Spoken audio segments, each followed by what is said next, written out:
ये कहानी है राजा विक्रमादित्य की और उस राक्षस की जो मेले से सुंदर लड़कियों को उठाकर मक्खी बनाकर 7 तालों के पीछे कैद कर देता है। और उसके साथ गलत काम करता उसे मारना आसान नहीं, क्योंकि जो भी सामने आता है पत्थर बन जाता है। अब देखना यह है, क्या विक्रमादित्य उस दानव को मार पाएगा या खुद भी पत्थर बन जाएगा।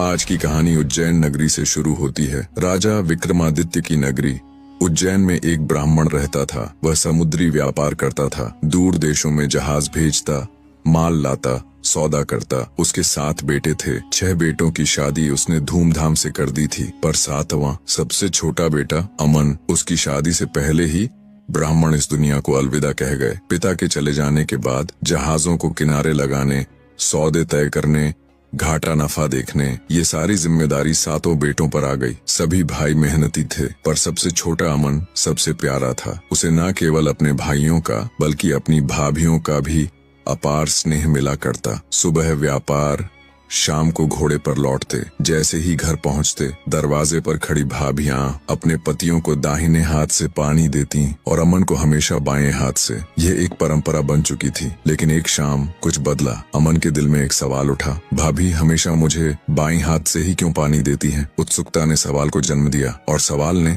एक निर्णय। उस शाम लौटते समय अमन ने भाई की जगह खुद को खड़ा किया और भाई को अपनी जगह पर। भाभी आई और उन्हें शायद कुछ समझ में नहीं आया। दाएं हाथ का लोटा अपने पति को, बाएं हाथ का लोटा अमन को। सबने पानी पी लिया, पर अमन ने पीने से पहले रुककर सवाल कर दिया, भाभी आज मैं जानबूझकर भैया की जगह पर खड़ा हुआ ताकि आप मुझे दाहिने हाथ से पानी दें, लेकिन आपने आज भी हाथ बदल दिए, ऐसा क्यों किया? भाभी का चेहरा शांत था, पर शब्दों में तलवार छिपी थी। वो बोली, अगर तुझे दाहिने हाथ से दिया पानी पीना है तो अपनी पत्नी लेकर आजा। भाभी के ये शब्द अमन के सीने में तीर बनकर उतर गए। उसने बर्तन नीचे रखा, ये लीजिए आपका लोटा, मैं जा रहा हूँ और तब तक वापस नहीं लौटूंगा जब तक मुझे दाहिने हाथ से पानी देने वाली नहीं मिल जाती, वरना इस नगर में मेरा लौटना संभव नहीं। और वो बिना पीछे देखे घर छोड़ चला गया।